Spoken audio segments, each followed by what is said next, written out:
Olá, meu queridão, minha querida, seja muito bem-vindo. Você está no AmericaCast, essa mesa de testemunho, de boa conversa, de pessoas do coração de Deus, que o Senhor traz aqui, né, para que a gente possa compartilhar testemunhos de vida que venham edificar a nossa igreja. Esse é o podcast da IEQ América, quadrangular, ali no Jardim América, aqui em Maringá. E você é muito bem-vindo para seguir em frente conosco. Estou aqui com a minha amiga Jaque. Isso aí! Mais um dia em que nós iremos descobrir novas histórias, novos testemunhos, e mais um dia que Deus nos proporciona para sermos edificados, né? Eu quero pedir desculpa pela minha voz, eu tô um pouco rouca, mas vai dar tudo certo. É com muita alegria e com muita honra que nós recebemos o nosso amado irmão Júlio. Seja muito bem-vindo, Júlio. Obrigado por ter aceitado estar aqui conosco e compartilhar da sua história com a gente. Bom, boa noite, né? Ou seja, como vai chegar para cada um. Para mim é um prazer, é uma satisfação estar aqui, também compartilhar um pouco da nossa história, né? E por mais que pra gente é só uma história, só uma vivência, mas que edifique a vida de alguém, que seja bênção para a vida de alguém, e a gente se conhecer um pouco mais, né? Sempre. Então, tô feliz, ansioso, vamos ver. Ansioso, todo mundo fica ansioso com esse podcast. O que será que tem nessa mesa, gente? Mas é muito bom, porque assim, a nossa ideia é que a igreja local conheça mais a fundo a vida dos nossos irmãos, ou a trajetória, né? Porque às vezes a gente conhece ali superficialmente, mas não conhecemos ali mais testemunho mais a fundo. A rotina da igreja muitas vezes não proporciona que de púlpito as pessoas deem o testemunho. O testemunho é muito pontual, né? Então a nossa ideia com o nosso podcast aqui é trazer esse enriquecimento para que as pessoas da própria comunidade e de fora também possam se identificar e possam glorificar a Deus, né, pela sua vida, né, pela sua família. Conta aí um pouquinho para a gente quem é a digníssima esposa, quem são os filhos. É isso. Bom, meu nome é Júlio, né? Sou casado com a Tamires, né? Uma morena lindíssima, dos cabelos cacheados, né? E olhos verdes alguns dias, castanhos, mas ela jura que é verde todos os dias. Né? Mas sou pai da Bruna, né? Que é uma pessoa muito especial um presente que Deus me deu. E também do casal, né? Luca e Lívia, que também foram anos de espera ali, e Deus providenciou, né, no tempo certo, no momento certo dele. E ali uma família muito abençoada, muito completa, tem de tudo ali, tem o mais quietinho, tem o mais agitado, né? E graças a Deus, assim, é uma trajetória de bênçãos, de dificuldades, de aprendizado, mas muitas bênçãos para contar. E realmente é uma família que Deus preparou e tudo no seu tempo certo, né? A gente casa, né, ou planeja mais ou menos como as coisas vão acontecer. E quando a gente olha para trás, vê toda a trajetória, como, né, a família vai sendo desenvolvida, e você vê que tudo está no plano de Deus e que nada de fato está no nosso controle. Mas sou muito grato e feliz pela minha família e Família. Estamos aí, graças a Deus. Você é maringaense mesmo? Como é que é essa história aí? Então, rapaz, na verdade eu sou paulista. Olha aí, Nossa, não é maringaense, a gente achava que é. Sou maringaense de coração. E, na verdade, assim, na minha história eu sou maringaense, sou paulista, mas também sou várias cidades. Eu já morei em muitas cidades. Curiosamente, meu pai, ele hoje ainda é pastor.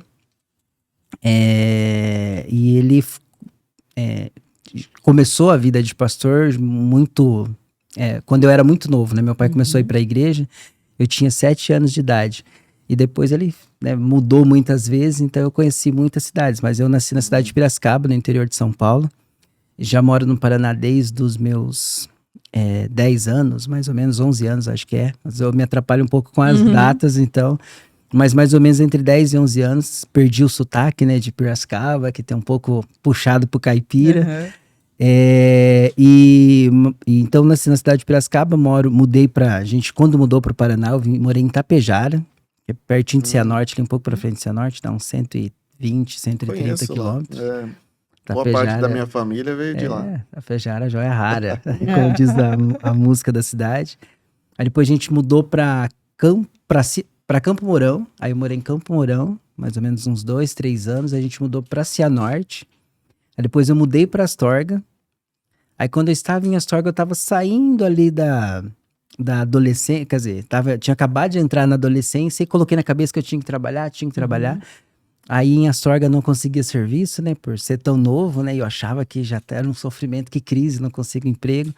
E tem um amigo meu que ele também mora na cidade de Astorga, aliás, ele mora lá até hoje, e ele conseguiu um emprego para ele na cidade de Arapongas.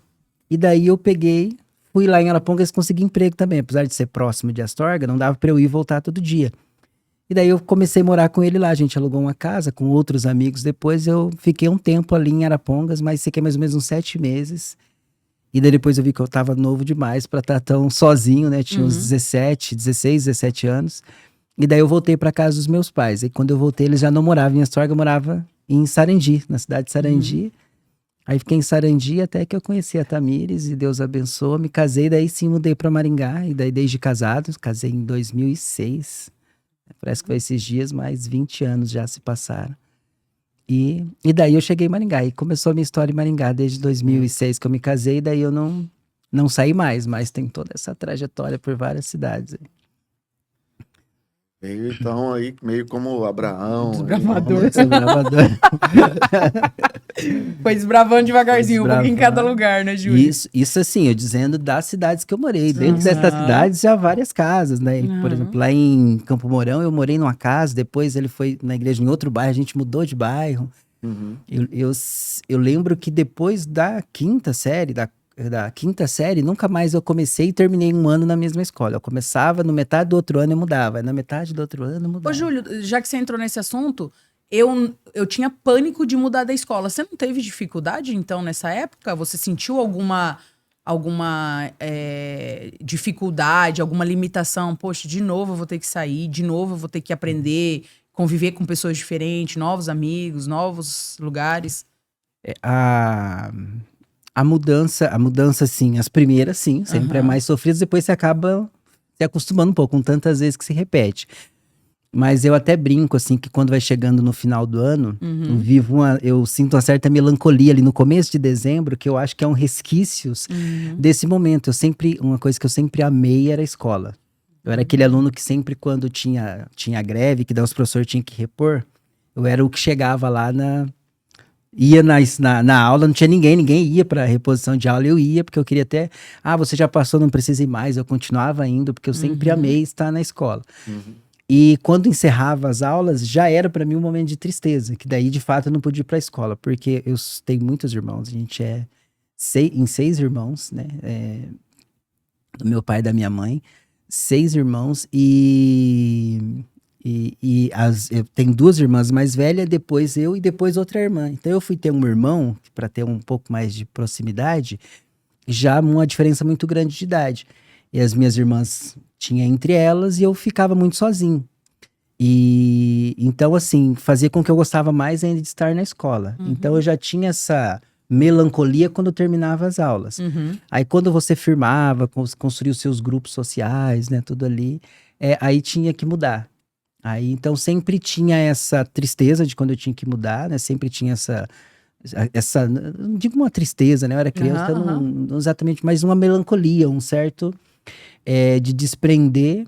Mas, por outro lado, eu sempre ficava ansioso. Eu gostava de chegar na escola nova. Também, quando eu chegava, eu sempre... Isso não te atrapalhava no desenvolvimento de aprendizagem, notas, essas coisas? Graças a Deus, não. Você era um bom aluno. Eu gostava. Até hoje eu gosto muito de estudar, assim. Legal. Aleatoriamente eu sempre gostei. Então, graças a Deus, nunca não foi. Alguma coisa atrapalhava, sim, mas a gente conseguia recuperar. Então, assim, de fato, não por uma característica mesmo de eu gostar de estudar, ler. E até curioso, porque quando eu comecei para a igreja com meu pai, eu tinha 7 anos. Foi meu pai e eu que fui junto com ele. Né, a primeira vez. E o meu pai começou, né, numa igreja, num ministério que eu amo muito, né? E até hoje sempre que eu tenho oportunidade, eu visito, né? Eu sou da igreja lá do IEQ desde 2016. E desde os meus 7 anos até 2016, a minha vida toda foi construída nessa igreja. E essa igreja, ela não permitia ter televisão em casa. Então, quando eu conversei para a igreja com meu pai, e daí eu já parei com ele, né? Não usava shorts, então tinha toda essa característica da igreja, né? Essa cultura da igreja. E eu já, criança, eu já assumi isso. Com 7 anos, é assim que eu vou ser junto com meu pai. Legal. E isso fez com que eu tivesse alguma coisa. Eu não tinha os irmãos para brincar, né? Eram as meninas.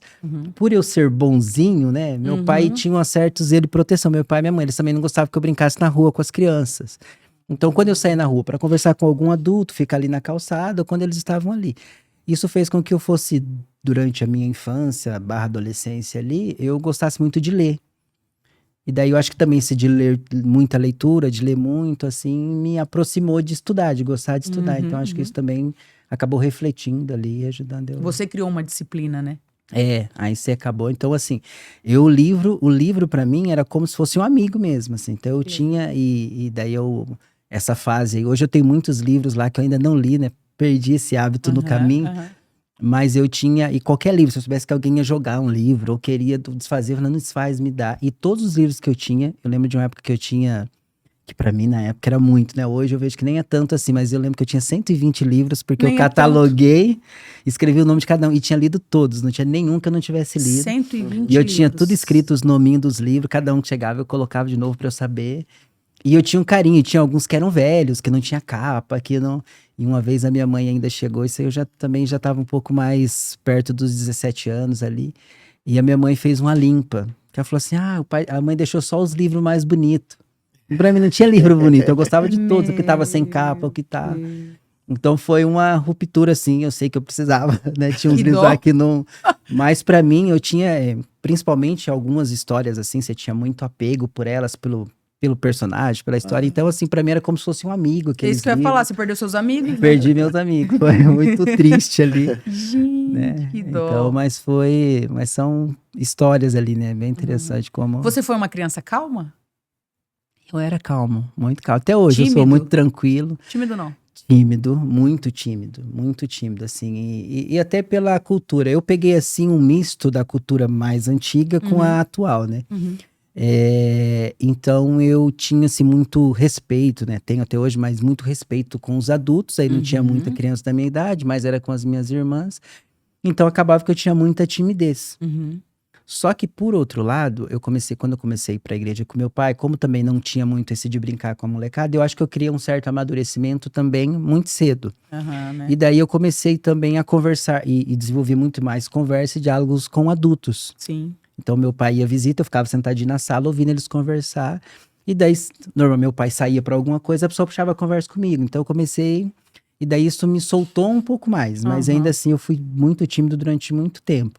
Acho que mais ali na adolescência, daí eu comecei a fazer muito mais amizades na igreja, com pessoas da minha idade. Daí sim, acho que a igreja, esse ministério que eu pertencia há bastante tempo, ela tem muitas congregações, e acaba que nem muitas congregações são pequenas, então nem todas tinham grupo de jovens, movimentos, mas aí eu fui depois para outras igrejas desse mesmo ministério, mas que eram maiores. Sim. E aí sim, consegui fazer outras amizades, aí eu fui ficando um pouco mais saidinho, né? Porque quando tem criança é uma coisa, né? E como você é o do meio de duas meninas, é mais difícil de brincar, né? As brincadeiras são diferentes. Mas normalmente os tímidos, eles têm muita dificuldade de relacionamento. E você, mesmo você sendo tímido pelo pouco que você falou, você foi uma pessoa que não teve vergonha, tipo, de acompanhar o seu pai mesmo sabendo que onde você estaria, você não ia ter, tipo, uma voz ali na hora, né? Mas você estava ali, você estava presente, você participava das conversas. E você foi se desenvolvendo. Que legal. Mesmo com a timidez, né? De alguma forma, eu penso assim, porque eu lembro que eu gostava muito de chegar novo, né? Porque normalmente eu chegava no meio do ano, sempre era no meio do ano. E talvez, né, pensando assim, a gente vai criando hipóteses do que poderia ser de eu gostar, né, de ter. É por de fato ser, porque normalmente, pela timidez, por toda a circunstância, eu sempre fui muito discreto. E daí, quando eu chegava numa escola nova, as pessoas mostravam interesse, né, as pessoas queriam conversar, fazer amizade, de onde você veio, de onde você era. Então, talvez essa busca das pessoas aí, eu não ter que eu ir atrás, talvez isso aí que também me influenciasse ali para eu gostar dessa experiência de chegar novo. E daí eu fui conseguindo mesmo ganhar. Daí na igreja, né, desde novo também eu comecei a me interessar. Eu lembro a primeira vez que eu preguei numa igreja, eu tinha 8 anos de idade. Uau. 8 anos de idade. Eu primeiro em casa, a gente gostava de brincar de culto, né, em Que casa legal, assim. E daí eu pegava a Bíblia e eu tinha muitas pregações na cabeça ali, pregava. E um dia ia ter uma campanha para crianças. E o pastor perguntou, daquela igreja, perguntou se eu teria coragem de pregar, né? E não tinha noção, na verdade. Eu falei, eu tenho. E tem um amigo meu, né, de infância, né? Esse aí era que era muito próximo ali durante os meus primeiros anos, né? Foi quando eu me converti. Então, que ele era filho único. E daí a gente teve essa proximidade até quando eu mudei, né? Mas ele era um amigo de infância e ele foi me ver pregar. E até hoje, quando eu encontro ele, é bem raro, quando eu vou lá em Piracicaba, encontro ele, ele fala que lembra de eu pregando que era sobre Davi. E Davi pegou aquela pedra, tá? E foi a primeira vez que eu preguei. Daí eu preguei nessa mesma campanha para criança, era espécie de uma campanha para as crianças, acho que 4 vezes, 4 cultos assim. Que legal. E depois eu acho que teve em alguma cidade fora, assim, na igreja, teve algum problema de um menor estar pregando e ter falado coisas que não deveria, ou por não ter. E daí, a partir disso, não poderia mais quem fosse de menor pregar. E daí eu fui bem no meio dessa, então eu comecei e já parou. Né? Mas eu lembro que aquilo me fez gostar daquilo, né? Eu gostei muito daquilo. E também eu acho que isso também me ajudou a desenvolver e também de perder a timidez, de ficar E desses livros que você lia, a Bíblia também estava influenciada nesse meio de livros ou não? Foi depois que começou a pregar, daí você começou a ler Bíblia também? Eu comecei a ler, quando eu comecei para a igreja do meu pai, já comecei a ler a Bíblia. Daí ele me deu a Bíblia. Eu lembro que ele ia lá em São Paulo, perto dessa igreja ali, tem uma avenida muito famosa até hoje, que chama Avenida dos Crentes, que é a Avenida Conde Sarzeda. E ele foi no batismo e passou nessa avenida e me trouxe a Bíblia e tinha harpa cristã. Então eu lembro que eu gostava muito de ler a Bíblia e ler os hinos da harpa cristã. E até tinha 2 hinos que eu gostava de cantar na igreja, que era o 171, né, que era um pecador, e o 169, acho que é... Ai, me fugiu agora, que eu gostava muito de cantá-los na igreja, assim, e todo mundo admirava de eu ter decorado, porque eu sabia eles de cor, assim, gostava de cantar.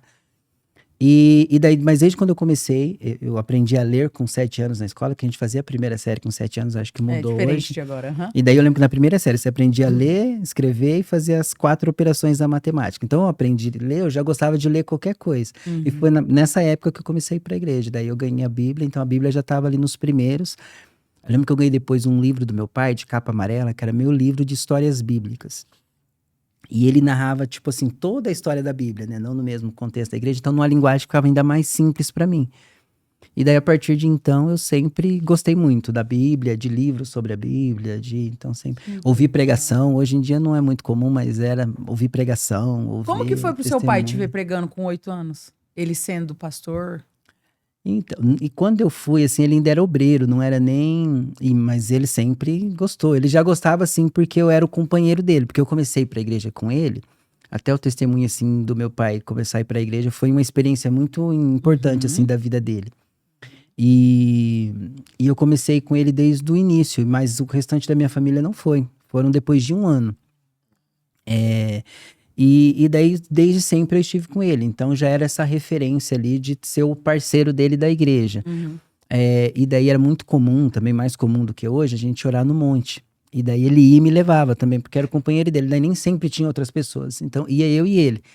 Então, ele gostava muito de ver, né, qualquer participação minha na igreja, em qualquer circunstância. Meu pai sempre foi, até hoje, ele é muito zeloso com as coisas da igreja, coisa né? E ele era extremamente, então ele ver o envolvido e gostar assim, pra ele era algo bem, né? De Porque muito orgulho. tem pai que quando já tá no ministério, ele fala, não, filho, fica, espera, deixa o pai ver aqui, né? Porque tem pai que não incentiva já de cara, né? Tem tipo uma restrição. E por outra também tem os pais que, meu Deus, é tudo que eu quero, né? Que meu filho siga esse caminho, que meu filho seja mesmo um pastor, um ministro. Mas eu achei legal porque a proposta de quando ele pregou foi para uma campanha de De crianças, né? criança, Tem que ter esse zelo com as crianças, mas mesmo nessa exposição para coisas mais para adulto ali e tal, porque uma criança que fala bem, ela acaba cativando o público, né? E fica todo mundo empolvoroso ali e tal, né? Fica todo mundo admirado, e aí acaba confundindo na cabeça da criança isso com o chamado, né? Então isso é perigoso. E aí, pelo incentivo, por toda essa comoção geral, muitas vezes a criança ela é precocemente empurrada para algo que ela não entende ainda, né? Então, no contexto que ele viveu, foi algo bem saudável, bem tranquilo, né? E até depois barraram, né? Então, quem pregou, pregou, quem não Quem não Ele pregou. pregou, né? Mas assim, olhando em retrospectiva, todo mundo fica iluminado, né? Mas olhando em retrospectiva, eu acho que foi importante, porque de fato, Sim, sim. essa experiência, mesmo que curta, vê que isso influencia na gente. Porque eu pregava, né? Gostava de ler a Bíblia e tudo mais, mas era uma criança. E como uma criança, eu gostava dos meus amigos dali da igreja, eu gostava de conversar, de brincar. E a partir do momento que eu pregava, eu parecia que eu não poderia ser igual às outras crianças. Então acabava o culto, eu tinha que ficar em pezinho, quietinho lá. Se tivesse, eu não poderia me comportar como as outras crianças. Porque agora eu pregava, eu tinha que ter um outro comportamento. Uma responsabilidade, Isso, né? e eu vi que isso influenciava, porque eu ficava ali meio que copiando alguém, não tinha consciência daquilo lá. Eu ficava meio copiando, então é assim que eu... E isso, de certa forma, influenciava, e poderia ter influenciado mais. Eu, talvez, me senti melhor do que as outras crianças, ou porque eu me Sim. comporto diferente. Sim. E daí até as outras crianças já olhar pra mim com certo, né? Porque ele é diferente, daí eu começar a ser, né, dos pais, comparar eu com outros. Então eu achei que foi bom, assim, né, independente ali da medida, foi bom. Tive a experiência, tudo, mas foi bom para o meu amadurecimento como indivíduo antes, porque eu acho que de fato é uma responsabilidade muito grande você pregar, estar na igreja, ministrar. E de fato, para uma criança é uma carga ali que ele não tem esse preparo de vivência para sustentar isso, e de fato influencia na vida mesmo. Então, hoje, olhando em retrospectiva, eu acho que foi importante. Eu gosto dessa lembrança de ter pregado. Sim, sim. Mas eu acho que foi bom, assim, ter, porque de fato ele influencia ali nessa. O que as pessoas não entendem é o seguinte: puxa, eu ouvi a pregação de uma criança e eu fui muito edificado. É claro, a palavra de Deus, ela é a palavra, né, na boca de qualquer pessoa. A questão não é essa, a questão é a estrutura que a pessoa vai ter para lidar com as coisas que vêm junto com essa questão da exposição da palavra, né? Então, todo esse universo que está em volta de quem é chamado para fazer esse algo, né? Seja pregar, seja fazer qualquer outra coisa. Então, a gente tem que tomar muito cuidado com essas questões para que a criança ela possa continuar sendo criança, né? E ter oportunidades à medida em que ela vai amadurecendo dentro da capacidade dela. Mas sempre lembrando, um adolescente pregou, mas é um adolescente. Né? Não vai deixar de ser, e o próprio adolescente às vezes vai ter que ter um acompanhamento dos pais ali, para que isso não suba a cabeça, para que não haja esse tipo de coisa, como você falou, de comparação. Mas eu achei bem interessante a tua fala ali sobre a sua timidez e como você se desenvolveu, né? Então aqui você já deixou uma dica muito importante para quem é tímido. Como que eu me relaciono melhor com as pessoas? A leitura.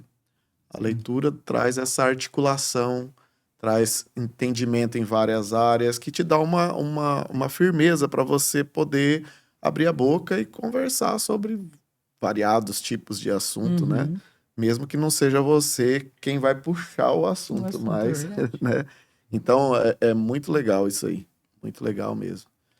Ele te dá algum repertório, pelo menos ali. Exato, Porque sempre exatamente. dá e isso a ideia tem até hoje, né? Uhum.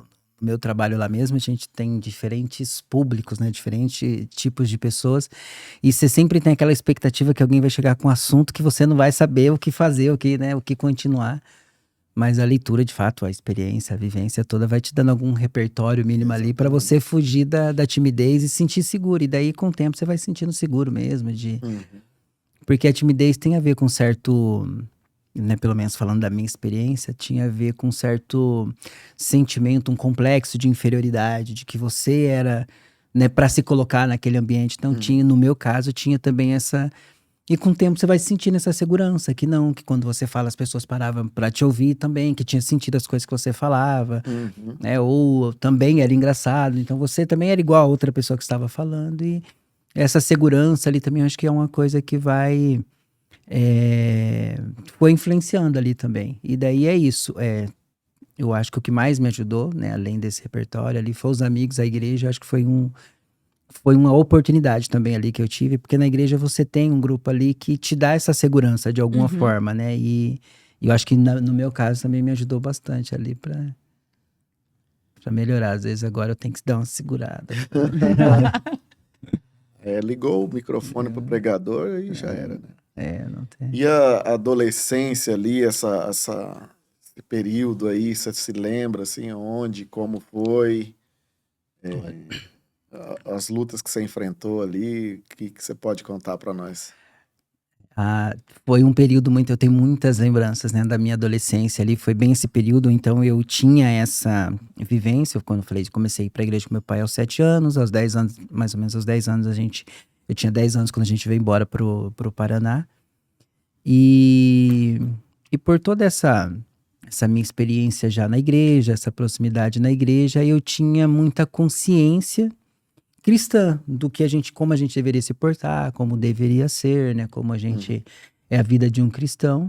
E por outro lado, você também fica exposto ao mundo, a como o mundo é. Você vai conhecendo muito mais coisas para além do limite dos livros que eu tinha e do limite do meu quintal, né? Então eu começo Uhum. agora a ter outras amizades, conhecer outras pessoas. E daí passa a viver aquele momento de muita luta interna. E essas lutas internas, eu lembro que eu tinha pela experiência e de ter pregado, de conhecer a Bíblia, de falar muito com as pessoas é como se as pessoas olhassem para mim, você tá pronto para a vida. Você não precisa de. E eu tinha muita luta, eu tinha muitas dúvidas, muita insegurança, e eu não tinha assim de falar com ninguém, né? Eu achava e daí eu não falava. Então eu lembro assim de muitos episódios assim dessa tristeza, desses conflitos mesmo interior ali que eu tinha por desejos, né? Por Uhum. também querer, né? E você saber que tá errado, o querer ali já estava errado. Então eu lembro desses momentos ali mesmo e qualquer experiência que eu enfrentasse assim, eu ficava muito abalado, né? Nossa, eu sou cristão, eu conheço Deus, eu não deveria estar pensando nisso, eu não deveria querer isso, não deveria estar assim. E essa experiência também de ter uma igreja mais rígida, de ter essa Uhum. rigidez também, Uhum. e impactou nisso, eu sei que impactou, e não ter essa. Assim, apesar de todo o conhecimento, não era o conhecimento preparado para isso. E a Uhum. gente vai se perfazendo no caminho. Então, assim, a minha adolescência, no geral, foi né, uma criança feliz, mas eu tenho essas lembranças desses conflitos mesmo que eu passei. Uhum. E daí o tempo foi, né, foi passando e de fato, de novo, eu acho que a igreja em si, né, e o próprio Deus vai nos dando essa. E isso fazia com que eu me aproximasse de Deus. Sempre, né? Era Deus que ia me ajudar, ia me responder. Então, quando eu fui para Arapongas mesmo, que eu fiquei morando sozinho esses 6, 7 meses com esse amigo lá, foi o período que eu mais fiquei na presença de Deus. Porque eu lembro que eu acordava de manhã, eu tinha um mini system que tinha 2 toca-fitas, assim, Uhum, né? uhum. Talvez vocês não saibam o que é isso, mas e eu tinha gravado alguns louvores, então eu abria e já colocava o louvor pra tocar. Depois E você me explica que não é não do meu sabe? tempo isso. A relação de uma fita cassete e uma caneta Bic, né, gente? E eu lembro que a gente nem sempre tinha, você colocava a fita cassete ali, deixava tocar no rádio, aí você colocava pra gravar, né? E às vezes o locutor falava antes de acabar a música, ficava, né, uma vinheta no meio. E eu acordava de manhã, já colocava esse louvor e já ficava ali orando e tal. Ia na igreja, chegava lá cedo, porque nesse ministério que eu pertenci, tem um ministério de oração muito forte. Então, o culto inicia às 7, das 7 às 7h45 era oração. E eu chegava às 7 para ficar em oração ali, me cuidando cada vez mais, porque parece que eu me sentia muito mais responsável ali. E eu tinha 16, 17 anos, era bem... E de estar na presença de Deus, e agora meus pais não estão me olhando, eu tenho que estar na presença de Deus. Só que mesmo assim, de novo, eu era um ser humano e um adolescente que também na escola, os amigos chamavam pra alguma coisa, vamos brincar, vamos numa festa, e pra mim tudo isso era muito... Só que por outro lado a gente foi descobrindo os amigos na igreja, a igreja, os cultos de louvor, os grupos de louvores que tinham muito, né? A gente chamava de mocidade na época. E sempre tinha os eventos entre os jovens. E daí isso tudo foi também me dando um lugar que eu me sentia pertencente. E quando eu voltei, né, daí nessa idade ali da adolescência aqui para casa dos meus pais, que eles já moravam em Sarandi, eu já comecei a vir para a igreja aqui em Maringá. E daí tem um amigo que é um amigo da vida mesmo, esse eu fico muito seguro, né, de falar o nome dele, que até hoje é o único amigo assim que ele pode chegar em casa meia-noite e é normal, ninguém vai estranhar, olha que ele tá chegando aqui. E eu conheci ele nessa época, então assim, a gente tinha um grupo de amigos, mas esse especificamente a gente sempre foi muito próximo até hoje, né? Um é testemunha do casamento do outro e assim, um parceiro mesmo da vida e daí a gente se sentia seguro entre nós de trocar, de conversar e falar entre nós das nossas e de se ajudar. Então acho que isso criou essa conexão, né? Essa assim de amizade ali, porque eu me sentia seguro em falar de medos. Ele falava dos dele, das provas que ele enfrentava, né? Das dificuldades que ele enfrentava. E isso aí foi também me ajudando. E também teve uma experiência com o meu pai, um momento na minha vida que isso também eu guardo como um momento assim de salto, né? Nesse meu crescimento durante ali a minha adolescência. Que foi por todos esses momentos de conflito ali, teve um episódio da minha vida que eu comecei a sentir muita tristeza. E talvez fosse um início de uma depressão ali. Fato é que eu sentia muita tristeza, porque eu não queria ir na igreja, mas eu não queria brincar com ninguém, não queria falar com ninguém. Aí em casa, né, não tinha o amigo, o irmão, né, da minha idade, não tinha. Então eu ficando cada vez mais isolado. E às vezes nem um livro mais parece que era interessante. Eu lembro que foi um período de muita tristeza. E eu ficava muito sem conversar, né? Sem falar. E nessa época aí eu tinha arrumado um emprego, porque desde cedo eu já queria trabalhar. Era numa fábrica de móveis. Então eu ia lá ajudante de uma fábrica de móveis, ficava lixando lá. E eu era muito novo, e os adultos gostavam de fazer gracinha com criança. E eu sempre aprendi que eu tinha que respeitar os mais velhos, independente dessa diferença. Eu sofri pra aprender a parar de chamar as pessoas de senhor e senhora, porque qualquer adolescente... Né? Eu tinha assim, uma pessoa de 20 anos eu chamava de senhora já, porque pra mim era mais velha, eu tinha que chamar de senhora, era o de educação. E daí eles faziam alguma gracinha, alguma brincadeira, e eu não respondia, porque eram mais velhos que eu, não podia responder. Daí eu ficava mais chateada ainda. E eu lembro que foi nesse período ali, e eu ia me fechando mesmo. Então eu era triste no trabalho, era triste na escola, era triste em casa, e não ia na igreja, né? E a igreja era bem, quase em frente à minha casa. E eu lembro que um dia meu pai chegou em casa e ele tava com um amigo dele da igreja. E eu tava na sala e quando ele chegou eu levantei. Ele falou assim, ó, não dorme não porque a gente vai conversar. E daí eu já tava, né? Aí eu já sentei lá e já comecei a chorar no quarto, né? Eu pensando, só isso pra brigar comigo, certeza, e não sei o quê. E daí quando essa pessoa foi embora, esse irmão foi embora, meu pai foi lá conversar comigo. Ele falou assim, o que tá acontecendo, né? Aí eu desabei mesmo. Falei, como assim? Ele tá me vendo, né? E aí ele falou, olha, eu te vejo, eu sei que eu tô vendo que você tá triste. E E eu queria te falar que eu confio muito em você. Então, se você quiser sair, se você quiser ter amigos, se você quiser ir para algum lugar, eu sei que você sabe onde você tá, com quem você está e o que você está fazendo. E então, assim, eu queria te falar isso. Então, não sei porque você só fica em casa, você pode ter amigos, você pode. E foi a primeira vez, assim, que não sei se é pelo fato dele ter me visto, enfim, mas parece como se ele tivesse me tirado ali daquele buraco, né, que eu estava ali. E mudou um pouco assim mesmo a minha forma de ver. Então eu comecei a me sentir seguro mesmo, e por outro lado, muito mais responsável, né? Eu tinha muito mais medo de fazer alguma coisa errada, porque ele falou que confia em mim, eu não posso. E daí foi quando eu comecei a sentir esse amadurecimento mesmo, esse crescimento, né, de vivência, de experiência, de como a gente é de fato diferente e que todo mundo enfrenta isso, tem as suas lutas, os seus medos, as suas angústias. Aí quando eu entrei na adolescência, daí sim voltei a pregar, né, e no ministério de louvor ali da mocidade, eu era um dos poucos que pregavam.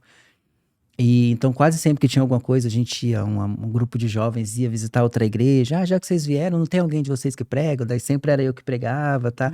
E eu comecei muito ali, né, pregar. E também durante esse período da juventude ali, porque eu casei bem novo, casei com 21 anos. Então esse período meu ali da juventude também, eu tinha um pouco assim, tinha muitas dúvidas também, tinha muitas questões que eu também me sentia inseguro de pedir ajuda, de conversar, de falar. E até tenho, assim, alguns momentos marcantes dessa época da minha vida, né? E vou até contar 2 aqui. Que era quando eu comecei a namorar. Eu comecei a namorar, eu já tinha 18 anos. E daí, eu namorei durante 3 anos, né? Então, já que eu casei com 21.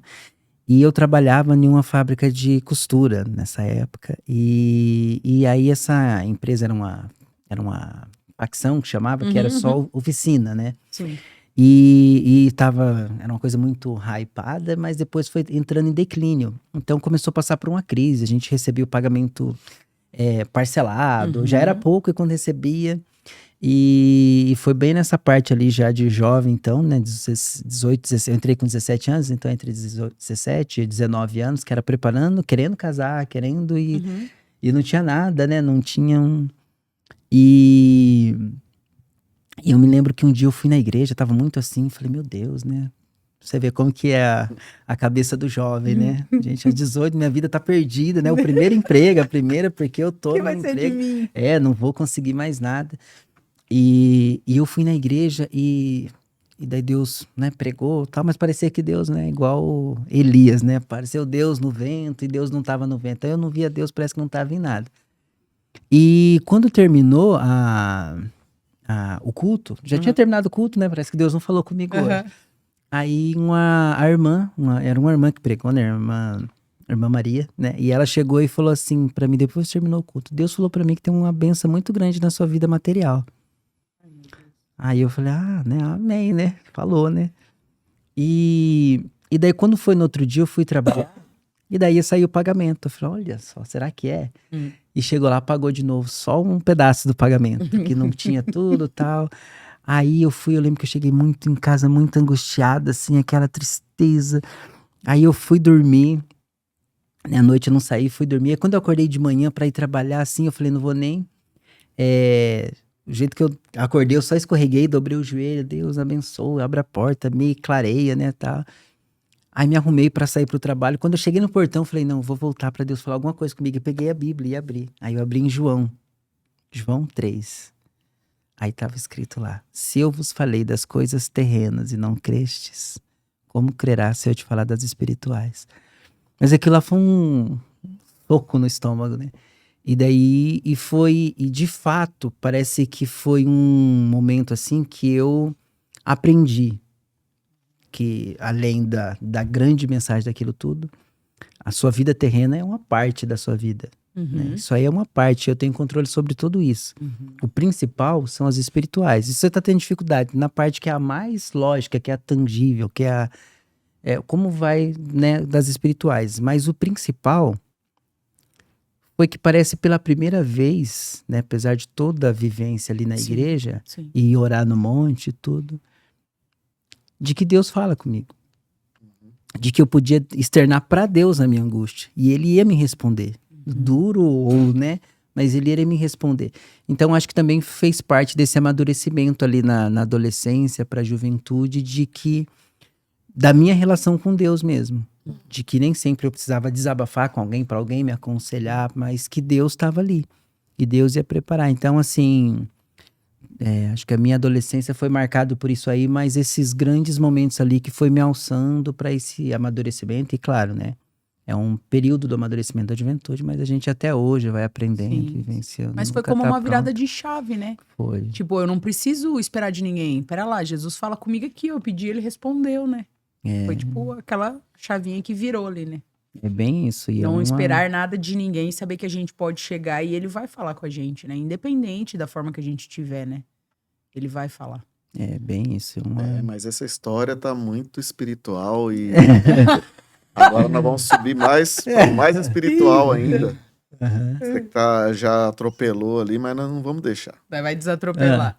Entendeu? Você tem que contar pra nós como é que você conheceu a Tamires. Eu ia chegar nessa. E como é que a tá. morena dos olhos, que não é tão ele verde já assim. quis ir lá na frente, dar só uma Já. engambelada, entendeu? Tá. Mas não vai escapar a Tamires. Os olhos verdes, vai, conta Pois pra é. gente. E então, tinha Então eu mudei pra Maringá aqui e tinha um que a gente chamava de culto de confraternização, né? Que é aquele culto que vem nas igrejas de todos os bairros, né? De todas as cidades circunvizinhas, e Maringá era a sede. Então ela não era da comunidade Da sua comunidade. local. Não era da congregação que eu ia, né? Ela era aqui de Maringá já, e eu era de Sarandi e vinha ali pra sede. Não encontrava esse amigo também, que Aí, ele ó, também não era dali. Cara de Sarandi sempre vem pescar. Sempre vem, Sempre no... né? E Com o bom é o Rio de intenção. Maringá, né? E daí eu conversava com os amigos, daí então tinha muitos jovens ali, e a gente começava e aquela conversa, ele sempre falava pra mim, né, você viu fulano de Umuarama, você viu fulano de não sei da onde. Daí eu falava, mas tem uma menina aqui, que é uma do cabelo cacheado, mas eles não me davam, eu também não queria ficar, né, ficava assim, Fazendo não, é uma... propaganda. Aí eles falavam, tá, é a sobrinha da Luzia. Só que não me explicava mais nada, não falava mais nada. E eu fingia sobrinha passar. da Luzia. Aí passava de novo, outro dia, tá, mas fulano de tal. Falei, sobrinha, até que daí um dia ele pegou e falou assim, não, daí eles me deu informação, não, ela é lá da igreja do Requião, né? E daí nessa igreja do Requião, eles eventualmente faziam vigília lá. Ah, pronto. Foi pra vigília, o Aí irmão. eu ia pra vigília, né, gente? É lá que eu Agora, vou. eu É ia. lá que Deus vai falar Nome de comigo. Deus, espiritualzão. E eu vou te falar, se eu era tímido, Aí, a Tamires era tímido vezes 10, né? Muito mais tímida. sério? Muito. Não, até hoje ela é bem mais tímida que eu. E daí a gente, né, se via ali, mas nunca... E também a gente tinha, né, não tinha aquela segurança, né? A menina muito bonita, olho verde, cabelo cacheado. Aquele não tem pensamento, né? Quem sou eu É, na fila do ô, pão? né? Ô, Senhor, Vai quem sou muita eu? vigília ainda. Isso, é muita vigília ali. E por acaso, a irmã Maria que pregou, lá no dia que eu falei, essa irmã Maria era da igreja do Requião. E um dia ela me encontrou e ela pegou e falou assim, Júlio, preciso falar pra você de uma menina que gosta de você de paixão. E ela sempre pergunta de você e não... E eu falei, irmã, mas me fala quem é, eu preciso saber, né, quem. Você já comprou um presente pra essa irmã Maria aí já, né? Então, rapaz, né, deveria. E o pior é que eu não fazia ideia que era ela. E demorou ainda. Ela falou, não, eu tenho que te apresentar. E demorou, porque ela me falou em outro lugar. E demorou pra eu saber e eu não fazia ideia que era a Tamires. Uhum. E aí um dia eu fui na igreja, ela mostrou, eu falei, mas você tá brincando que é a Tamires, Peraí, irmã. né? Como assim? E daí eu fui, né? A gente começou a conversar, né, tal, mas aí nossa conversa terminava com 5 minutos, porque já não tinha muita bagagem para conversar. E ela muito tímida, então a gente falava alguma coisa, não sei, né? Então aquela conversinha não fluía muito. Mas, falei, já que não tem muito assunto, eu vou direto ao assunto, né? Já que não tem, já vou... Gente, eu queria presenciar dois Ai, tímidos. nossa, Ali, ó, gente, olha... Oi, tudo bom? Eu gosto de você. É. Eu também gosto. Quer Eu dizer, Era verdade. Né? E ela também, né, nunca tinha namorado também e tal, e era bem nova, tinha 17 anos. E daí eu sempre ia no culto, olha pra você ver que espiritual, né? Eu ia de no culto, Deus. assistia todo o culto, aí depois do culto pra passar ali uns 10 minutinhos conversando, Só que a mãe dela é uma benção, minha sogra, graças a Deus, até hoje tem uma pessoa que minha sogra, desde essa época, ela já conversa muito, então eu passava ali 5 minutos conversando com a Tamires e 30 falando com a minha sogra, né? Uhum. E só que, lembre-se que eu morava em Sarandi, e eu ia lá na igreja do Requião assistir o culto de bicicleta. E hoje tem um contorno ali, tem toda uma passagem, mas na época era um breu aquela ali. E eu cortava aquilo de bicicleta num medo. Aí, Eu o amor acelerava faz e era no coisa. mesmo embalo que eu ia assim. E eles falavam, mas você não tem medo, tá ficando tarde? Eu falava, não. Sabe quando tranquilo. você fala, mas a voz nega? Não! E eu cortava acelerado aquilo lá, indo, né, voltando pra Sarandi. E eu trabalhava, daí nesse lugar que eu trabalhava, tinha alguns dias que eu trabalhava até a tarde da noite. Depois eu troquei de emprego, trabalhava aqui em frente ao EN, já aqui em Maringá. E eu trabalhava durante o dia nesse lugar, e à noite eu trabalhava dentro da UEM, né? Tinha uns quiosques ali de xerox, eu trabalhava ali. Então eu só tinha tempo aos domingos pra ir na casa dela. Então eu ia na casa dela. Então eu ficava na igreja, eu trabalhava todo dia. Aí no sábado eu fazia um curso à tarde, então eu trabalhava até meio-dia, à tarde eu fazia um curso. Chegava em casa, ficava um pouco, voltava pra igreja. E daí foi nessa época que eu fazia o programa de rádio. Aí eu ficava na igreja até metade do culto, aí ia pra rádio pra fazer o programa de jovens que tinha. Uhum. Aí esse amigo meu, que ele ia lá, depois ele ficava comigo o restante e me levava, porque ele tinha carro e me levava embora.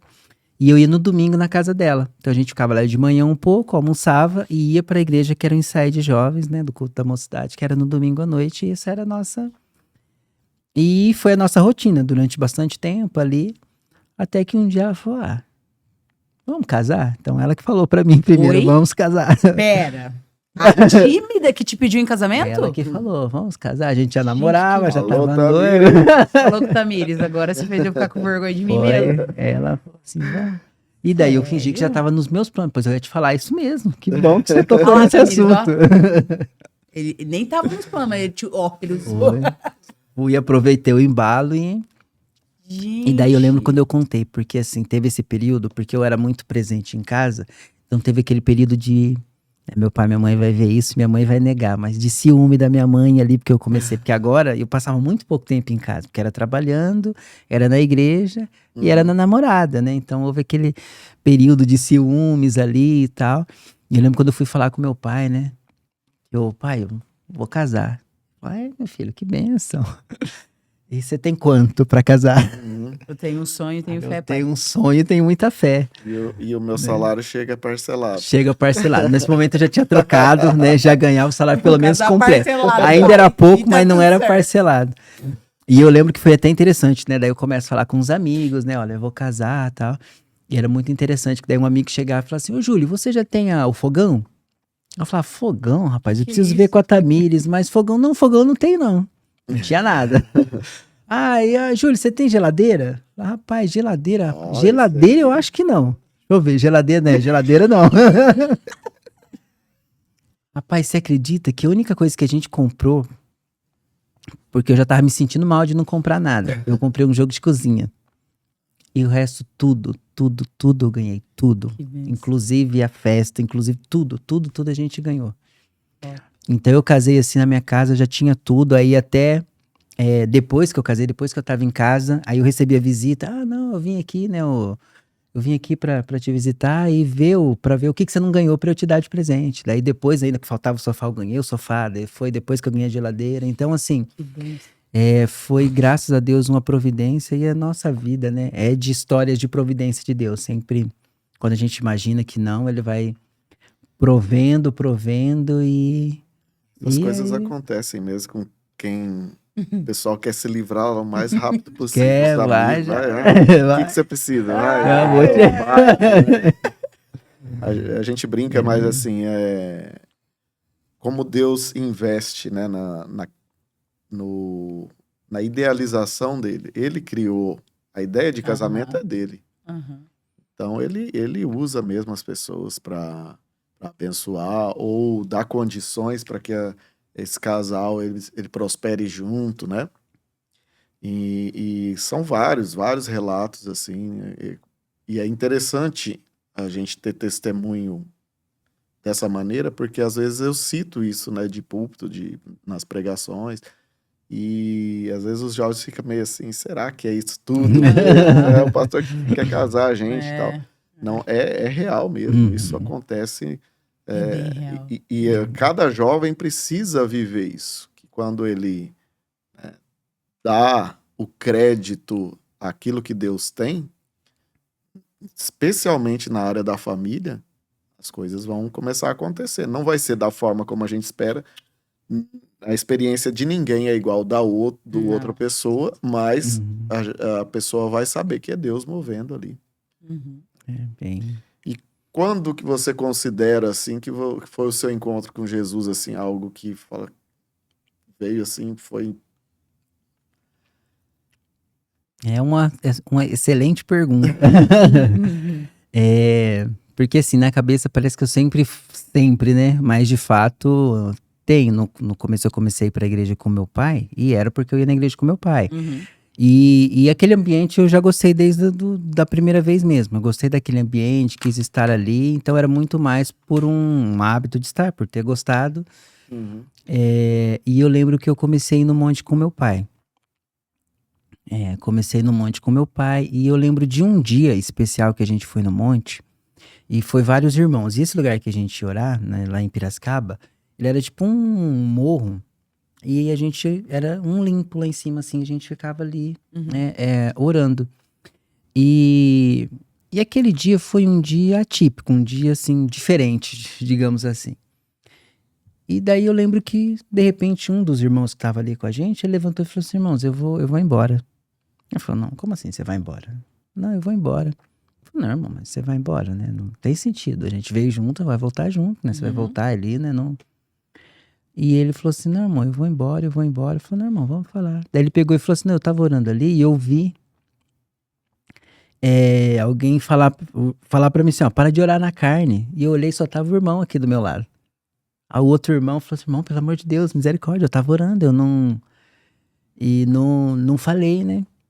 E daí um outro irmão que tava com a gente lá, né? Esse irmão até, eu aprendi muito com ele nesse período ali, comecei a ir pra igreja. Ele falou assim, irmãos, não, vamos fazer uma oração então antes de você ir embora? E daí a gente começou a orar, orou por aquele irmão. E daí falou assim, ó, já que a gente vai orar por você, a gente vai orar, vamos fazer um círculo e orar em favor de cada pessoa dentro do círculo e depois a gente vai embora. E daí a gente começou a fazer esse círculo de oração, né, por cada pessoa. Então a gente orava e Deus começava a me mostrar as coisas. Só que era coisas assim muito aleatórias, que eu não sabia o que era. E eu falava, eu vi isso e vi isso. E daí esse irmão, ele ia discernindo o que significava cada coisa, que pra mim não significava nada. E eu lembro que nesse dia, daí quando for orar por mim, eu tinha visto, eu lembro até hoje a visão, que era uma água fervendo, né? Uma água fervendo muito assim. E daí aquele irmão orou, me olhou, né, que tinha um discernimento, disse sobre a manifestação do Espírito Santo na minha vida. E eu lembro que quando a gente olhou para o céu, naquele dia, depois que a gente finalizou, porque eu fui o último que orar, tinha feito um círculo no céu, só que não era um círculo, porque às vezes a gente vê um círculo em torno da lua. Era um círculo feito por nuvens, né, tava à noite e as nuvens fez como se fosse um círculo. Então aquilo se me tocou de um jeito tão, tão forte, e parece que é como se Deus estivesse me dando um sinal físico para uma criança entender o mundo espiritual, né, a presença de Deus. E apesar de eu estar vivendo aquilo ali, parece que eu não estava tendo a dimensão. Né? Porque pra mim eu via coisas e falava, olha, eu vi isso. E tanto que pra mim não fazia sentido, né? Não era como uma revelação, como, né? Não, eu tô sentindo o mover de Deus aqui. Não, eu via coisas e falava. E daí aquele dia foi uma experiência assim muito tocante. Então me parece que foi o primeiro grande toque de Deus na minha vida. E de fato, assim, os momentos que eu senti esse toque de Deus, essas experiências minhas, foram orando no monte. Foram enquanto eu estava ali no monte enquanto eu orava, e parecia que só, né, à noite, no escuro, vendo Deus, né, ou sentindo, né, a presença de Deus ali. Então, acho que poderia dizer que foi esse o momento que eu que eu talvez, né, E claro, a gente tem várias experiências. Ele fala, não, esse aqui foi um grande Sim. encontro, foi um outro grande encontro. Mas talvez o primeiro ali que eu acho de sentir o mundo espiritual de uma maneira, Deus me mostrar, acho que foi esse dia, assim, que foi uma experiência, todo o contexto dessa experiência ali, como terminou aquela noite, né, e aquele irmão não foi embora, todo mundo foi embora junto, e como ele saiu ali aliviado, e como Deus operou, e todo mundo saiu ali tocado por Deus individualmente, né, para cada um foi uma experiência individual, foi uma então foi experiência pra cada um. bem, foi então acho que talvez o dia que eu me lembre, assim, um dia que eu acho que eu tenho a lembrança mais antiga, mais marcante, assim, de sentir o encontro com Deus, assim, o encontro com o mundo espiritual. Porque eu comecei na igreja, então eu já me considerava crente, com meu pai desde os 7 anos, tal, mas tudo era aquele hábito, né? E aquele dia parece que foi o dia que Deus me mostrou mesmo ali, para além das pessoas falando comigo, para além de alguém me explicando, Mais pessoal. Deus, uma coisa mais pessoal mesmo. Uma bênção de Deus, né? Certo, e aí me conta como é que é essa história da Bru na vida de vocês? Então, a Bruna é um grande presente que Deus nos deu, né? Bom, então, como eu disse, eu casei, né, com os 21 anos e tal, e a Tamires sempre amou criança. E eu tive, depois de mim, mais 2 irmãos, né, depois, né, e que são mais novos que eu, e em especial o mais novo, né, o Abner, né, que a gente carinhosamente chamava ele de Bibi, né. Mas hoje é o Abner, né, que Bibi ele acha que não é bom chamá-lo, mas quando ele era criança a gente chamava ele de Bibi. Ele é, né, um carinho muito especial, tenho por ele até hoje, e ele por mim, né, porque eu fui meio que o babá dele. Então, era muito próximo, eu cuidava dele, então também tinha já uma certa paternidade, né, jovem ali. E a gente, né, tinha, só que não se compara o como era nela, porque ela também começou a trabalhar de babá nova, né, e ela tinha esse... Só que ela não tinha, fazia tratamento e não conseguia, não engravidava, né, pra engravidar. Tinha ovário policístico. O que a gente, que ela... Vocês tentaram. na verdade, assim, por ela já era no começo, né, já tinha... E quando foi mesmo, e ela sempre ia tratando, só que também tinha isso, ela gostava de guardar muito, né, mas aproximadamente, acho que depois do 3º ano é que ela ficou muito mais atrás, então, e querendo, né, e sempre tinha aquele momento de, olha, né, eu acho que, e comprava o teste pra ver, não estava, comprava o teste, e começou de fato a fazer um tratamento, não, a gente agora quer E ela começou durante muito tempo, né, e tentava e não progredia. E daí eu fui chamado para participar do tratamento também, né, também como parte para ver se... E eu lembro até hoje de um dia que a gente tinha ido lá no médico, e eu fui com ela, e quando ele sugeriu, falou, vocês pensam na fertilização e tal. Então eu lembro da tristeza dela, que foi como se o médico dizendo, eu desisto, né. E então tem esse contexto, né? E para contextualizar. Então a gente tinha já esse sentimento. E distante da gente, lá em Campo Largo, estava a minha irmã, né? A minha irmã, ela né, tava vindo de um casamento frustrado, né? Tava ali, ela tinha acabado de ter a Bruna. Então a Bruna era filha da minha irmã. E daí o dia que eu fui lá, minha irmã, eu senti ela muito abatida, né? A minha irmã, ela sempre é sempre até hoje, ela é uma pessoa, né? Graças a Deus, hoje ela é uma missionária, uma mulher de Deus, que é pra mim um exemplo, né? Até hoje, muito, né, notável. Mas ela tava muito abatida, tá? E o dia que eu fui lá, eu falei, vamos pra Maringá, vamos morar lá em Maringá, você arruma um trabalho, você vai se erguer, Deus vai te abençoar, tá? E ela veio, né, convenci ela, veio pra Maringá e ela ficou na minha casa, né, falou, você fica em casa um tempo com a gente e depois, né, você consegue um emprego, arruma a sua casa, você cuida das suas coisas e você vai. E ela com a Bruna. E daí é quando a Tamires teve a oportunidade de ter uma criança dentro de casa ali e tal. E a gente foi naturalmente desenvolvendo. Então, desde o primeiro dia, eu me apeguei muito com a Bruna, né? E a gente tudo que ia fazer, levava a Bruna. E eu lembro que a Tamires uma vez pegou o 13º dela e comprou um monte de coisa pra Bruna, e a gente foi se apegando, né, tal. E um dia eu pensei sozinho, né, Eu falei assim, nossa, bem que a minha irmã podia deixar a Bruna com a gente, né? Uhum. Mas eu falei assim, mas não é um tipo de coisa que eu vou sugerir pra minha esposa, porque ela é minha sobrinha, minha mulher não tem nada a ver com Uhum. isso, né? Não, imagine, Uhum. né? Não tem. Mas eu pensei comigo, Sim. né? Porque a gente se apegou tanto, gostava tanto. E tanto quando a gente saía, às vezes saía eu, a Tamires, minha irmã e a Bruna, que ela tinha na época nem 3 anos ainda, né? Ela ia fazer 3 anos. E parecia que minha esposa que era mãe já, porque ela cuidava, e ela arrumava o cabelo, e ela fazia todo aquele carinho. E daí eu lembro um dia a gente chegando em casa, né? E eu saí, a Bruna com a gente até a cadeirinha, né? A Bruna já. E daí a minha esposa falou exatamente aquilo que eu pensei. Ela falou, bem que a Dani podia deixar a Bruna com a gente, né? Eu falei, amor, mas isso aí não é coisa que se perde, né? Mas eu já tinha pensado nisso também, mas eu achei, daí eu falei com ela, falou assim, não, eu sei, mas imagine, né? Uhum. Mas foi uma coisa que a gente trocou entre nós. Uhum. E daí eu lembro que um dia eu peguei e falei pra minha irmã, brincando em tom de brincadeira, falei, bem que você poderia deixar a Bruna, né, tal. Aí ela não falou nada, né, não respondeu nada, tal, e ficou. E daí a gente sempre, quando a gente conseguiu vaga pra ela na escola, tudo mais, aí minha irmã falou assim, eu tô vendo uma casa pra eu alugar, pra eu mudar e tal.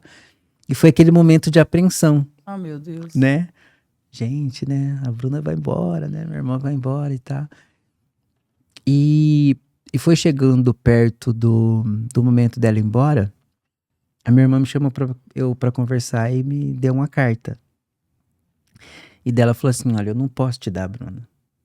Porque eu não posso te dar com algo que é muito assim, mas eu posso compartilhar ela com você. Então assim, eu posso permitir que ela seja nossa. E daí ela falou assim, eu posso permitir que ela fique aqui. Então eu não tô te dando, eu tô compartilhando com você.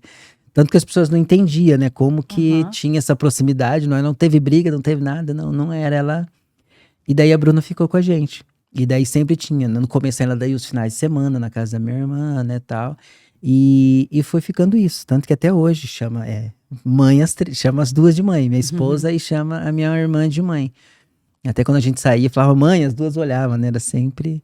E foi quando ela foi, e a partir daquele momento ela ficou com a gente. E a gente tava nesse período ainda do tratamento. E daí quando teve isso do médico, eu vi que ela foi ficando, né? A minha esposa foi ficando abatida. Então nessa época a gente já estava na igreja do América ali, na nossa igreja de hoje. E daí um dia eu trabalho, né? Não concluí, né, a história, não continuei a história ali, mas depois eu fiz um concurso público. Hoje eu sou funcionário lá no HU, trabalho no Hospital Universitário de Maringá. E ela soube por alguém, que não foi por mim, que tinha um médico lá que ele tinha essa expertise em fertilização e tudo mais. E ela, por conta, ela marcou pra ir pra lá. E por acaso eu trabalhava no RH. Então, por acaso, se ela tivesse falado, eu saberia que ele tava de licença especial. Esse médico, ele não tava atendendo. Só que ela só descobriu isso quando chegou na hora de ser atendida, e quem atendeu ela foi um residente. Aí o residente falou assim, olha, eu tô fazendo uma residência em fertilização, se eu não posso acompanhar você? E ela falou assim, eu não ia falar pra ele não, né? Né? Ela falou assim, sim, né, mas sem confiança, né, porque... Não era você que eu queria, mas vamos lá. Falou, vamos, por quê, né, não vou falar não. Daí ela pensou, vou lá, um dia depois eu paro, abandono, né, não vou... E aí, se não foi nada inovador que ele fez, era mais ou menos o que ela já tinha feito, uma injeção para estimular a ovulação, né, cópula programada. E daí eu lembro que ela foi fazer o exame, né, marcou para fazer o exame lá no hospital mesmo e fez. E assim, a injeção que estimula a ovulação, eu nunca lembro a sigla de quando a mulher faz o teste de gravidez, SCG, eu não lembro qual que é. beta-HCG. Isso, beta-HCG. Então a injeção que estimula a ovulação, desculpa se eu estiver falando alguma coisa para quem é da medicina, mas é mais ou menos isso. Então, humanos, pessoal. se aparecer que ele, porque daí assim, quando você faz o teste, ele vai aparecer como positivo. Sim. Então você tem que esperar um período e fazer de novo. Se estiver aumentando, tá grávida. Se estiver diminuindo, não está. E daí ele marcou de novo num domingo. A gente foi lá e fez o teste. Aí ele falou, olha, você tá grávida. E ele ficou assim, até brinco assim, que ele ficou parece que mais feliz do que eu, porque eu fiquei muito mais tenso.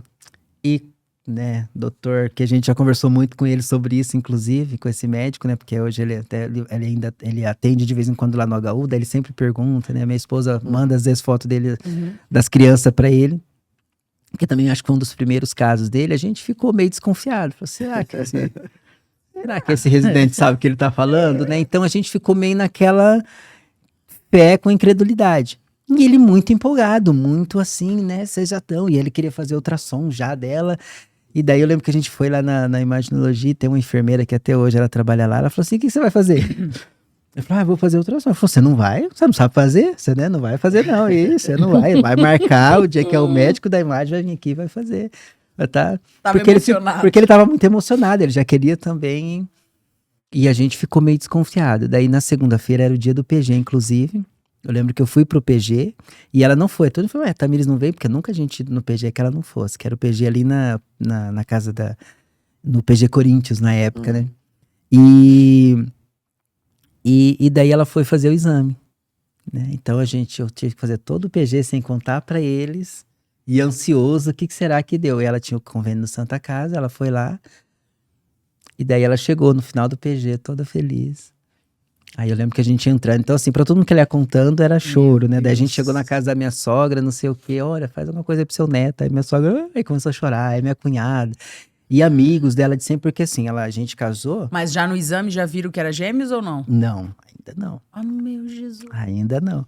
Mas ele falou, então assim, eu fiquei um pouco ansioso, porque ele falou assim, olha, então como é uma para estimular a ovulação, a gente faz quando tem 2 folículos. Então aumenta a chance de ser múltiplos. Então, mas ele não falou 2, ele falou, então pode ser 3, 4. Sim. Então para mim o mínimo era 3, se fosse múltiplos. E foi bem mais ou menos naqueles dias que teve o Quíntuplos do Paraná, que foi muito famoso, então eu fiquei um pouco apreensivo nisso aí. Jesus, já foi mandar 5. Então quando foi 2 eu comemorei, falei, graças a Deus, só 2, né? Mas, então assim, foi esse período assim, a gente se casou, então casei em 2006, as crianças nasceram em 2019. Então pensa, foi muito tempo, todas as amigas delas casaram depois, tiveram filhos, e foram acompanhando a saga dela ali. Então, assim, todo mundo parece que todo mundo sentia da família, tava esperando. Então, ela muita ligação e muitas mensagens. Foi bem emocionante ali aquele período e que Deus, né, um grande presente de Deus até o dia da ultrassom. E daí foi isso, né, e eu fiquei meio apreensivo ali de poder ser múltiplos. E daí, né, por enquanto é só 2, né, 2 marquinhas ali. E daí ele falou assim, olha, são 2, né? E são 2. Aí eu até assim, não tinha preferência, não tinha nada, mas eu falei assim, ó Deus, já que é 2, podia ter um menininho, já tem uma menina, já tem... É pra não dar briga, pra depois não ficar com menino. Ai, vamos fazer um menino, não tem nada de menino, manda um de um. De cada um, mas daí veio 2. Já veio 2, né? Mas foi, mas ainda assim, e eu acho que para poucas pessoas já falei sobre isso, o período da gestação da Tamires, eu sempre achava que eu tinha controle, que eu era uma pessoa que não ficava ansioso, que eu era muito tranquilo, mas era de muita ansiedade e muito medo. Porque parece que todo mundo que eu conhecia que tinha ovário policístico, perdia na primeira gravidez. Tá. Então eu tinha certeza que ela ia perder. Eram muitas histórias ruins. Eu tinha certeza que ela ia perder. Então qualquer coisa assim que alguém falasse, olha, não sei o que, eu já ficava mal. Nossa. Então eu tinha muito assim porque parece que eu tinha certeza que ia. Então eu ficava empolgado, mas sem estar empolgado. Eu falava, espera pra postar. Porque parece que eu tinha esse medo. Tava preparado pro ruim. E tanto é que assim... E depois vai mudando o medo. Aí depois fala, mas será que vai nascer saudável? Será que vai dar tudo certo? Eu lembro que uma das últimas ultrassons tem lá que uma veia do coração do Luca não tinha, ou né, não era. Aí você já fica, meu Deus, o que significa? O que quer dizer? E eu lembro que quando... Né, a gente nunca tinha sido o pai de gestação, né? Era pai já, mas pra saber como era. E eu lembro um dia eu trabalhei, ela trabalhou até naquela semana, e naquele dia ela fez toda a faxina de casa e tal, e ela queria comprar uma cortina. Aí eu cheguei do serviço e ela falou assim, vamos lá ver se a gente acha uma cortina. Daí ela foi tomar banho. E daqui a pouco ela falou, minha bolsa estourou. E a minha cabeça é o que acontece em filme, eu tinha que sair correndo. Eu mandei mensagem pro meu irmão queria ver, o que eu faço? E eu fiquei ali. E ela terminando o banho, tranquilo. Eu falei, gente, mas é normal. E eu batia na porta, tá tudo bem. E ela saiu tranquila, penteando o cabelo. Eu falei, amor, mas a gente não tem que sair correndo, não... Ela larga de ser doido, menino. Ai, que dó. Eu fiquei muito... E meu irmão, coitado, ele não tinha, porque eu falei, não tinha com quem ficar com a Bruna. E ele não conseguia, tava sem carro, e ele queria ir de a pé, ele tava vendo o que fazer pra ir lá, pra ficar com a Bruna pra mim. Aí eu cheguei no hospital, a minha sogra já estava lá, de tão mais ansiosa que eu que ela. E ainda assim, eu lembro que quando a gente entrou no quarto, daí o médico falou, vai fazer amanhã. Eu falei, gente, amanhã? Mas já estourou a bolsa, é normal isso aí? Daqui a pouco eles voltou, não, também ela tinha ido de manhã e falou, nem sai, que vai fazer agora. E daí, foi nesse momento que eu entrei num estado de ansiedade, que eu não sabia. Daí a mulher falou, entra aqui, põe a roupa, né, põe a touquinha e espera do lado de lá. E daí eu não conseguia. Eu falei, não, já sei, eu vou orar. Não conseguia me concentrar. Eu falei, não, eu vou cantar. Não conseguia nada. Eu falei, não. Aí eu abri a Bíblia no celular, no aplicativo, não conseguia ler. E nada, eu não conseguia. Nada me acalmava. Eu não conseguia, assim. E eu ficava ali, meu Deus, o que tá acontecendo? O que tá acontecendo? Até que chegou uma enfermeira, não sei o nome dela, do cabelo curto, falou, vem, pai. Porque parece que demorou uma eternidade, né? Aí quando eu entrei, né? Que daí quando eu entrei já tava acontecendo tudo já. E já tava tirando a Lívia. Não, tirando o Luca, né, primeiro. Dela, vai, pai, tira foto, pai, tira. Eu tirei a primeira foto. Depois você quer ver, você esquece. Dela, dá esse celular aqui. Daí pegou o celular da minha mão, senão não teria nem foto da Lívia, né, que nasceu depois. E daí parece que tudo aquilo dissipou, sabe? Foi embora e tal. E graças a Deus, assim, foi o grande... Né, a grande formação da minha família, toda essa história ali, como Deus proveu cada momento e no momento certo. Então a gente teve toda a vivência.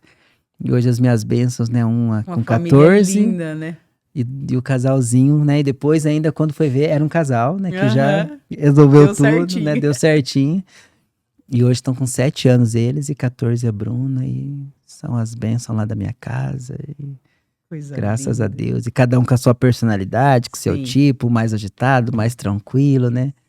O Luca é mais tranquilão, né? Mais parece a Lívia já é agitada, Até brinco que né, o Luca parece que ele é menino de condomínio e a Lívia é menina de quebrada, né? Porque ela... Teve até um dia que a gente tava lá na igreja no final do PG, ela chegou pra mim, e aí, parça? Não, E daí, mano, bro? Eu falei, que isso, mano? É o pastor. Ele, aí, pastor, bro. Pra você, chegou a falar? Então ela é bem maluquinha. Então, ao mesmo tempo que ela é delicadinha e tal, ela, né, dá uma... Que legal. Mas graças a Deus, na benção, minha família. Então, tudo isso aí foi só pra mostrar mesmo a grandeza de Deus. Então, minha esposa, família, tudo como Deus fez, tudo acontecer. Só motivo de bênção, né? E de graças a Deus. Ai, eu adoro. É só esperar crescer. Por mim, eu ficava aqui, ó, várias horas. Né? Nossa, é muito lindo ver, né? A gente se olhar hoje, assim, ó, e você voltar lá no Júlio adolescente. Quem que falava que você ia ter a vida que você tem hoje, né? Nossa. Daí você olha e fala assim, Deus, olha, o Senhor fez muito além do que eu pedi, do que eu esperei. Dias difíceis vieram e Deus estava lá. Dias lindos vieram, Deus estava lá. E a gente poder contemplar, né? Cada dia uma misericórdia, uma graça, um amor, um carinho de Jesus por nós. Ai, eu adoro. É bem isso. E cada bênção que a gente viveu, né, na vida, a gente lembra de um dia, de uma véspera de ansiedade, de não vai dar certo, né? Eu lembro quando a gente comprou nossa casa, assim, de quando eu fui ver a casa até eu assinar o contrato, foram 31 dias, assim, então uma providência de Deus muito grande. E a gente, assim, até então, dia 32 anterior, eu não fazia ideia que eu ia comprar uma casa. E daí foi, num dia a gente foi na igreja, que eu ia na escola dominical, na volta eu passei ainda lá num bairro pra ver, falei, mas a gente podia vir aqui ver uma hora. No outro dia que a gente ia lá na época ainda foi quando eu conheci os irmãos da Quadrangular, que a gente jogava bola de segunda-feira lá na Zauna, isso. Aí eu tinha ido jogar bola e um amigo dela ligou pra ela, falou, tem uma casa pra vender ali, né, no Colline e tal. E ela falou, quando o Júlio chegar eu falo com ele. Aí a gente foi na terça-feira ver a casa e 30 dias depois daquilo ali a gente assinou o contrato, né? Então a bênção de Deus foi tão rápido e tal. Mas eu tenho clareza desses 30 dias. Sim. Da Tamiri chorando porque não tava dando certo. Eu tinha que vender o carro pra dar entrada. Eu tinha que fazer não sei o quê. Então, assim, você olhando em retrospectiva, parece que foi tudo rápido. Mas esses 30 dias foi de preocupação. E eu lembro dela chorando ali perto daquele contorno. Mas por que tudo é tão difícil? Não vai dar certo, não sei o quê, eu vou pagar aluguel. Então, assim, para cada vitória que a gente passou, a gente lembra dessa véspera ali de medo, parece que não vai dar certo, mas em tudo parece que é para Deus mostrar. É eu que fiz a providência, não foi você, não é o homem, é a providência de Deus mesmo. E por isso, assim, que hoje, de fato, eu tenho muita confiança em Deus, muita de servir a Deus e de confiar em Deus, porque eu sei que Ele vai prover. Sim. Então a gente se prepara, né? Eu trabalho, né? Me preparo para aquilo que ele provê, para aquilo que ele tiver, mas confiando que ele que vai fazer, e tudo foi mesmo. Graças a Deus eu hoje tenho uma vida assim que o Júlio da adolescência não imaginava tanto, né? E hoje eu sou muito Deus, é muito além do que eu pensava, sonhava. E o motivo da minha vida, de fato, é Deus. E eu lembro até de uma experiência ali trabalhando no RH, em que uma pessoa me perguntou, né, que eles tinha vários grupos de estágio que faziam estágio ali, e daí a gente sempre conversava do porquê, de encaminhamentos e tal.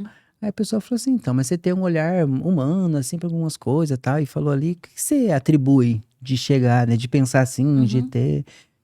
E eu lembro que eu fiquei pensando, falei, olha, pensei, falei, olha, só tem uma resposta, é de ter conhecido Deus. Acho que ser cristão foi a coisa, é o que eu sou hoje, Então, até hoje eu estava conversando com uma pessoa que trabalha comigo lá, né? E dizendo que hoje eu me sinto muito feliz em ser um servidor público, porque me parece que é o emprego mais cristão que eu tenho. Eu sei que o que eu faço é para além do salário que eu ganho. É para atender alguém, é para servir alguém, é para... E independente. Então, assim, mas a minha função, às vezes você vai deparar com pessoas, não, minha função é essa, isso aqui eu não faço, né? E eu faço o que for preciso para servir, para atender essa pessoa. Então, eu acho que Deus me colocou no serviço público justamente porque eu acho que é o lugar mais cristão mesmo, para quem tem essa mentalidade cristã. Infelizmente, né? Não é a totalidade disso, né? E também não... Mas eu acho que fosse como se fosse um complemento, né? Tudo aquilo que eu vivi na minha vida, né? E conhecer Deus, viver com Deus, é Deus me preparando para... E há aqueles momentos de conflitos, né? Eu lembro que tem até uma experiência de ter conversado com o pastor Wesley, porque você fica assim... Fala, não, acho que tô errado de querer ficar ajudando os outros, de ser bonzinho, não sei o quê. Eu lembro de eu até falei sobre isso com o pastor Wesley. A porta, ele falou, não, mas por que tá errado? É assim mesmo, não tem. Por que você foi falar? E de fato a gente... por algumas, né, experiências ali que a gente trava, você fica ali, e de fato é isso mesmo, né, Deus fez a gente do jeito que a gente tem que ser para a missão que Ele tem para cada um de nós. Então hoje, só glórias. Louvado seja Deus, né? Muito bom. Muito bom. É isso aí, Julius, que não é o marido da Rochelle, nem pai do Cris. Todo mundo ama os meus filhos. E nem tem 3 empregos, né? Não, graças a Deus. Não. Um só, mas que suga bastante. Um que vale por 3. Vale por 3. É uma benção. É uma benção, graças a Deus, né? Mas é isso. De fato, né? As pessoas às vezes pensam que alguém que está próximo de Deus é um ser iluminado e que está acima ou aquém das pessoas, e não é isso. A pessoa, de fato, que tem um relacionamento com Deus, ela externa isso servindo a outras pessoas com gentileza, com bom trato, enfrentando as dificuldades juntos, os conflitos, até que todos possam crescer, né? Porque no final de tudo, o que a gente ganha é um crescimento, e aí é nisso que Deus está de olho. A gente está de olho, e o que nos torna ansiosos muitas vezes é o que Deus vai fazer por mim, né? É a casa, são os filhos e tal. Mas depois que todo o processo termina, a gente se vê maduro, com uma bagagem, uma outra pessoa, né, transformada em todo esse processo. É isso que a gente vê em tantas histórias aqui, e o Júlio não é diferente. Não. Né? Era uma pessoa lá atrás e hoje é uma pessoa totalmente diferente. Vai se perfazendo, né? E a gente agradece sua disposição de estar aqui, de nos contar aí e denunciar a Tamires, né, de toda essa história da Bru, dos menininhos. Que bênção. Que o Senhor continue abençoando vocês. Amém. Para mim é uma satisfação também, né? E sempre gosto. De fato, assim, você se sente assim, vai ficando à vontade, né? Como se você estivesse só conversando E eu tenho, assim, né, muito orgulho de cada momento da minha história, cada experiência, né? Até essa semana eu tava contando uma experiência que eu passei na escola lá no serviço, né? E todo mundo começou a chorar ali, né?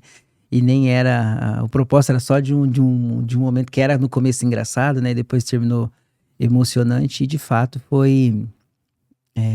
Cada momento da história da gente, a gente olha para trás hoje e vê que tinha um propósito, tinha um Sim. ensinamento de Deus e que nos constitui, né? Nos forma. Sim.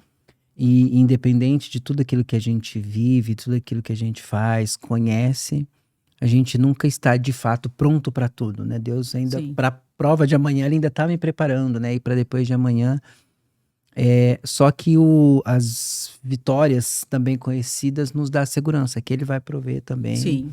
e nos dá mais essa certeza. Então hoje eu fico, né, muito feliz, né, de poder compartilhar aqui, assim como a gente também aprende, né, com a história dos outros. Eu também gosto muito de ouvir as outras histórias, porque de alguma forma Deus nos ensina, né? Sim. Nos ensina e eu sei que o olhar para qualquer situação, para qualquer coisa, né, é muito particular a partir do olhar de cada um, né? Eu lembro de uma vez que eu fiquei muito assim, porque eu perdi minha carteira. E eu falei, meu Deus, eu perdi minha carteira com os meus únicos R$ 30 que eu tava planejando ir lá na Expo Gospel que ia ter, né, e tal. E eu lembro que eu fiquei o dia inteiro muito triste, mas como assim? Uma prova tão grande acontece, né? E assim, porque era o Júlio daquele momento grande pra mim era aquilo ali, né? E daí com a experiência você vai aprendendo, vai vivendo e vai vendo que tem muitos outros desafios, que aquilo não é nada, né? Aquilo ali é só um... E é de fato, coisas que pareciam que eram impossíveis, né? Para o médico, médicos experientes que tinham muita bagagem, não podia fazer. Deus colocou lá alguém que estava começando, aprendendo, para dizer, sou eu que estou fazendo. E faz, né? E faz. E graças E a Deus faz. a gente só tem do que agradecer esse Deus. E por mais que a gente faça, não é o suficiente o que ele faz e é pra gente. Queremos agradecer a você que ficou aqui acompanhando conosco a história, testemunho de vida do Júlio, da Tamires, da Bruna e dos gêmeos. Agradecimentos também à nossa amada igreja quadrangular no Jardim América, lá na Avenida Osíris Guimarães, 1100. Você é nosso convidado a estar conosco todas as sextas às 20 horas, nos nossos cultos simultâneos, e também no dia do Senhor, no domingo. O estudo bíblico começa às 18 e o culto, já com louvor e palavra, às 19 horas. Agradecemos também aqui nosso produtor Moisés, que está sempre tendo essa paciência aqui, esse zelo conosco, aqui do Estúdio Zenet, que nós super indicamos para que você que quer gravar podcast, fazer todo tipo de gravação. A Gabi, nossa fotógrafa e nossa nossa publicadora. Enfim, Deus abençoe sua vida, Deus abençoe seus negócios, Deus abençoe sua família. Nós amamos Jesus e amamos família.